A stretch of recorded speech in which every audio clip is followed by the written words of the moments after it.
जय सिया राम। मैं आचार्य राजेश श्री राम जन्मभूमि अयोध्या से। प्रिय दर्शकों, 20 जनवरी 2026 से लेकर के 17 मई 2026 तक शनिदेव अपने ही नक्षत्र उत्तरा भाद्रपद नक्षत्र पर गोचर करेंगे। 17 मई तक शनि का यह गोचर तुला राशि के जातकों के लिए क्या परिणाम लेकर के आया है। जब शनि अपने ही नक्षत्र पर गोचर करते हैं या कोई भी ग्रह जब अपने नक्षत्र पर आता है तो काफ़ी बली हो जाता है, क्योंकि अपने ही नक्षत्र उत्तरा भाद्रपद नक्षत्र के स्वामी स्वयं शनि होते हैं और इसके अधिदेवता हैं अहिर बुधन्य।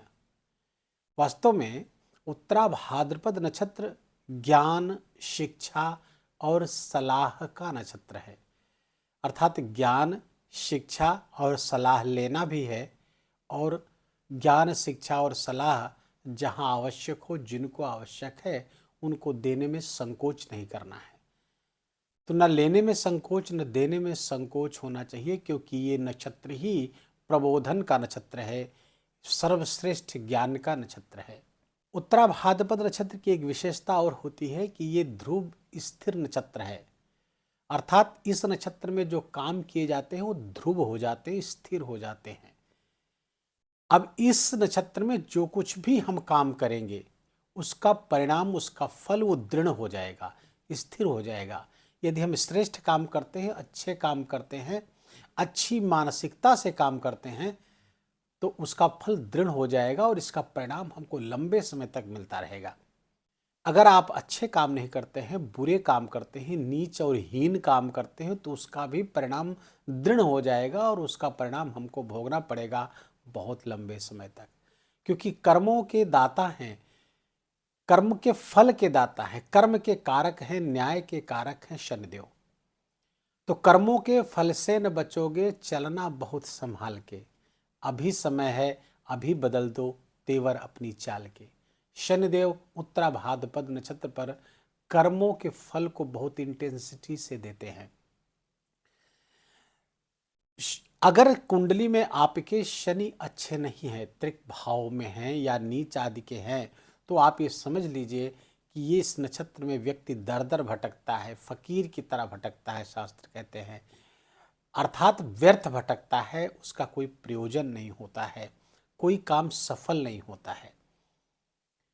तुला राशि के जातकों को उत्तरा भाद्रपद नक्षत्र पर गोचर करते हुए शनि क्या परिणाम देंगे। तुला राशि के जातकों के लिए शनिदेव आपके छठे स्थान से गोचर कर रहे हैं, जहां छठे स्थान के एक तरह से वो कारक भी हो जाते हैं, और दूसरा यहां पर शनिदेव उपचय स्थान में होंगे। उपचय स्थान में शनिदेव राजयोग कारक हो जाते हैं। तीसरा, छठा, 10वां, 11वां भाव उपचय का स्थान है, यहां पर शनि राजयोग बना करके बैठते हैं। तो यहां पर बैठे हैं तो एक तो मीन राशि पर है, मीन का राशि बहुत परिवर्तनकारी होता है, बड़े बड़े परिवर्तन लेकर के आता है। शनि स्वयं राष्ट्र है, स्वयं देश है। मेदिनी ज्योतिषी में कहा गया है कि शनि राष्ट्र है। हालांकि हमारा मंडेन एस्ट्रोलॉजी पे या मेदिनी ज्योतिषी पे बात करने का ये वीडियो नहीं है, हम व्यक्तिगत स्तर पर इसका विचार कर रहे हैं, लेकिन इतना जरूर जान लीजिए कि इस नक्षत्र पर गोचर करते हुए चूंकि शनि स्वयं राष्ट्र है, बड़े परिवर्तन लाने वाला है। राष्ट्रों के मध्य में, राष्ट्रों में सत्ता परिवर्तन करने वाला होता है, या ऐसी नीतियां बनती हैं जो बहुत लंबे काल तक देश को प्रभावित करती हैं। शनिदेव छठे स्थान पर तुला राशि के जातकों के लिए अच्छे परिणाम लेकर के आए हैं, क्योंकि तुला राशि के जातकों के लिए शनिदेव कारक होते हैं, आपके केंद्र और त्रिकोण दोनों के स्वामी होकर के आपके लिए तुला राशि के जातकों के लिए राजयोग कारक हो जाते हैं। छठे स्थान पर गोचर करें तो पहली शुभ सूचना नोट कर लीजिए कि यदि इस कालखंड में आप कोई कंपटीशन देते हैं, किसी प्रकार की प्रतिस्पर्धा से जुड़े हुए, खासकर नौकरी आदि से जुड़ी हुई कोई प्रतिस्पर्धा है, तो आप इन 4 महीनों में, 17 मई तक 4 महीने होते हैं, 20 जनवरी से 17 मई तक, आप उस कंपटीशन को क्रैक करेंगे, कंपटीशन में आपको सफलता मिलेगी।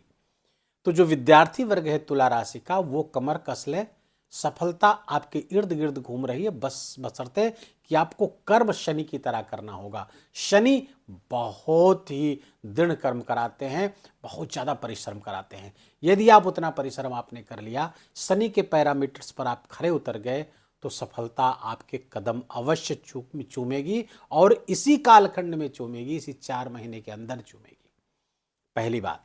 दूसरा, कोई रोग, ऋण और शत्रु से आप आक्रांत थे, परेशान थे, शनिदेव उसका समाधान लेकर के आए हैं।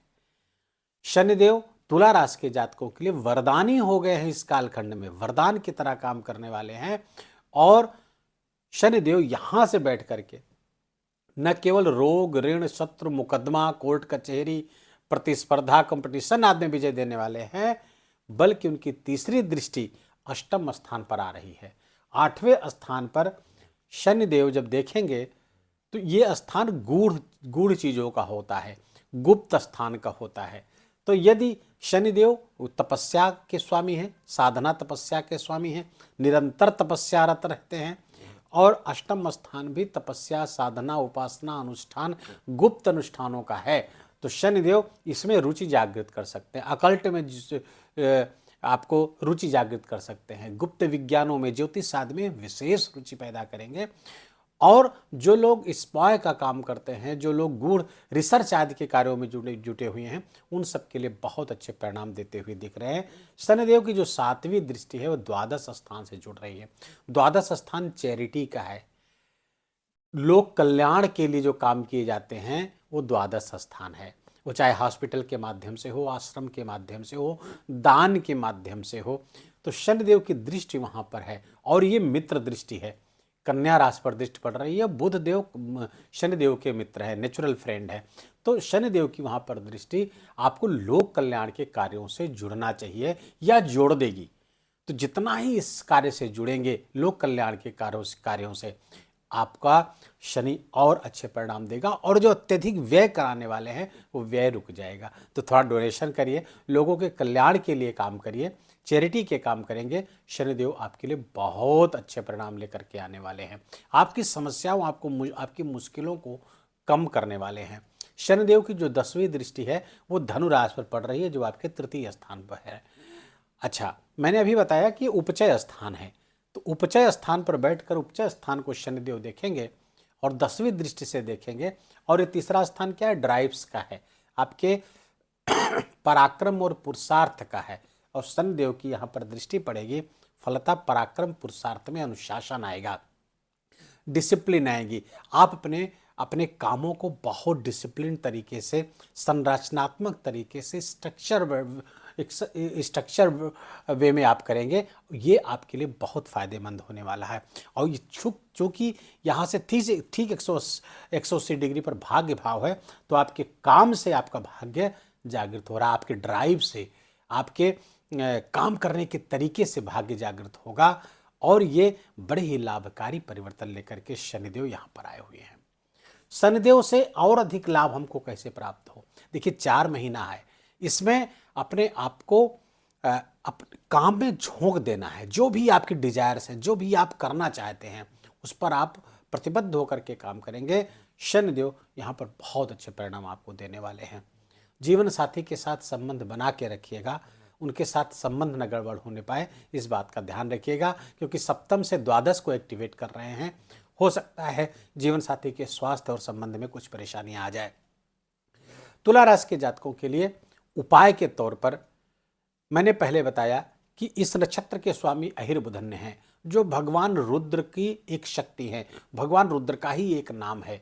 भगवान शिव की जो रुद्र शक्ति है, प्रलयंकारी शक्ति है, परिवर्तनकारी शक्ति है, उसका नाम है अहिर बुधन्य। अहिर बुधन्य अच्छा नक्षत्र के अधिदेवता के नाम का जप करना, आगे ओम, पीछे नमः लगाकर जप करना। ओम अहिर बुधन्याय नमः, इस मंत्र का जप कम से कम 108 बार आप रुद्राक्ष की माला पर करिए। साथ ही साथ हनुमान चालीसा का पाठ करिए, सुंदरकांड का पाठ करिए, तो सबसे शनिदेव बहुत प्रसन्न होते हैं। सबसे ज़्यादा प्रसन्न होते हैं लोक कल्याणकारी कार्यों को करने से। उससे अपने आप को जोड़े रहें, शनिदेव आपका बहुत बहुत मंगल करने वाले हैं। वीडियो को यहीं विराम देंगे। वीडियो अच्छा लगा हो, आपके काम का लगा हो, मेरा बोलना आपका सुनना दोनों सार्थक हुआ हो, तो कृपा करके इस वीडियो को लाइक करिए, अपनों के साथ शेयर करके उनको भी इसका लाभ दीजिए। कमेंट में जाकर जय सिया राम लिखना बिल्कुल भी मत भूलिएगा। मेरा विशेष निवेदन, विशेष आग्रह आपसे, चैनल पर नए हैं तो इसको सब्सक्राइब कर लीजिए, बेल आइकन की घंटी दबा लीजिए और प्लीज़ अपना बहुत बहुत ख्याल रखिए। जय जय सिया राम।